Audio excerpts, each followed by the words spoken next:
Hey guys, in this video I'm going to show you how to level a garage door. I just replaced the bottom panel on my garage door. I don't know if it's heavier or whatnot, but my garage door is no longer level. And by level, I mean it should be self-supported at any point in the closing of it. It should stay up on its own, and mine does so until about here. And if I let it go, it's going to want to come crashing down at this point.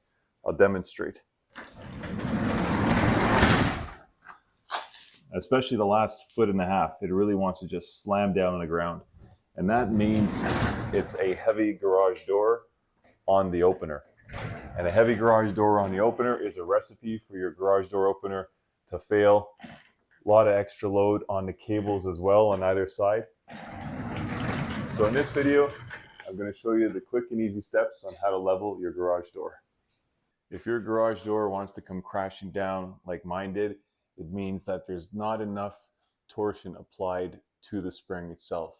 And to add some torsion, we're only going to need a few tools.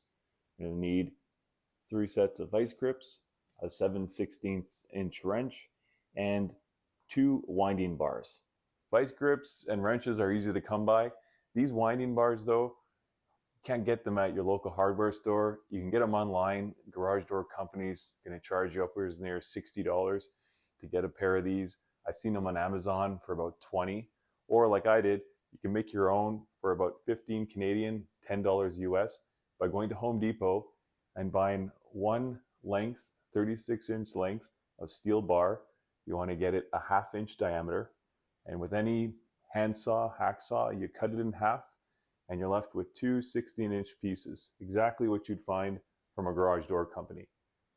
I went and added some hockey tape as grip, because you don't want these to slip out of your hands when you're working with them.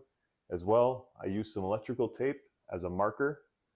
I marked exactly the amount of rod that needs to be inserted into the torsion spring.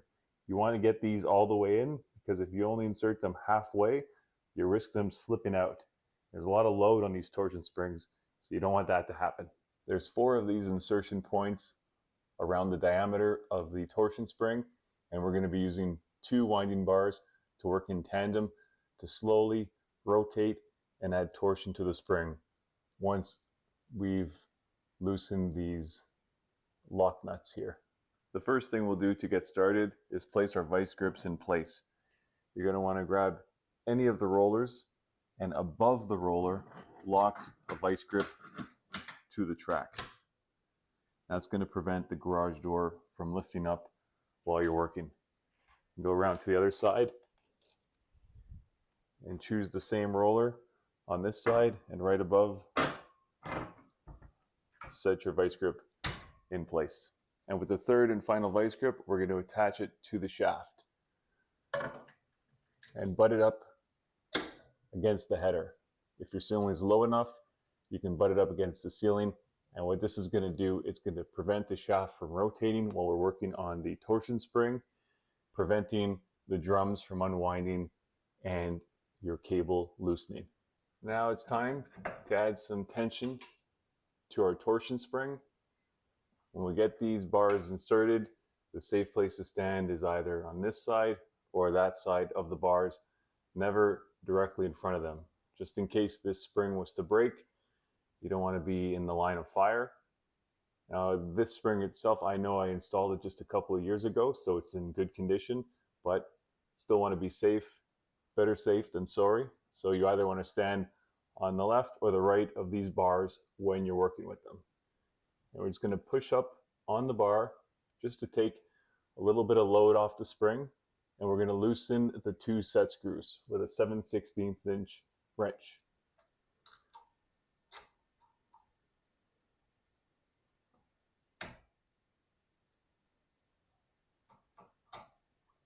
There's 2.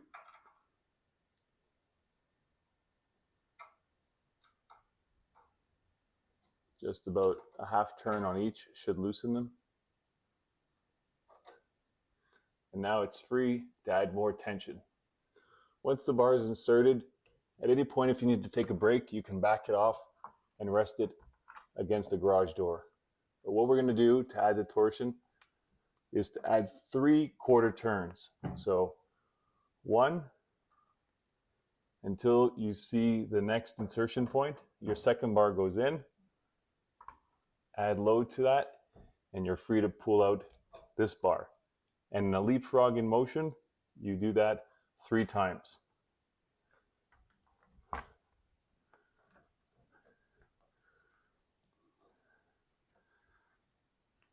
Two. Get the bar in.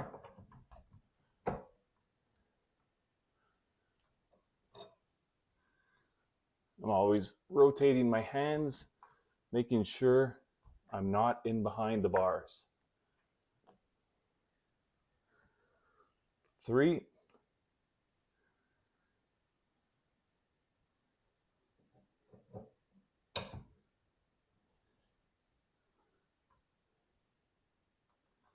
I can rest it right there.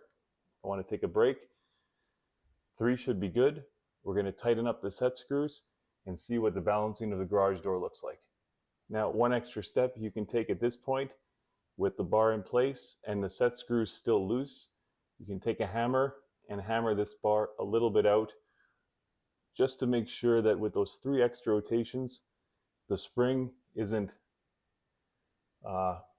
getting stuck together, bunched up together. Just add some spacing to the spring.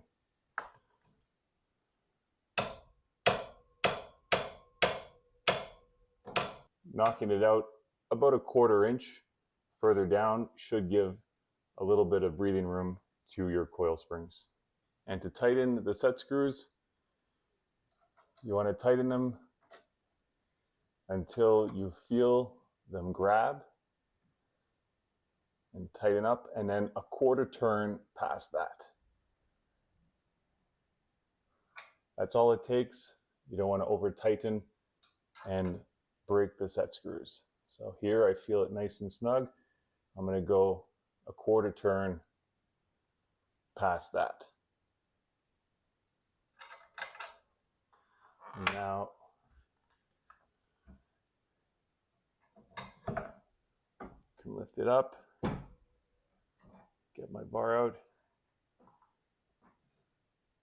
and we've got 3 rotations, added rotations on the spring. Let's see what that looks like in terms of the garage door balancing. Now for the test.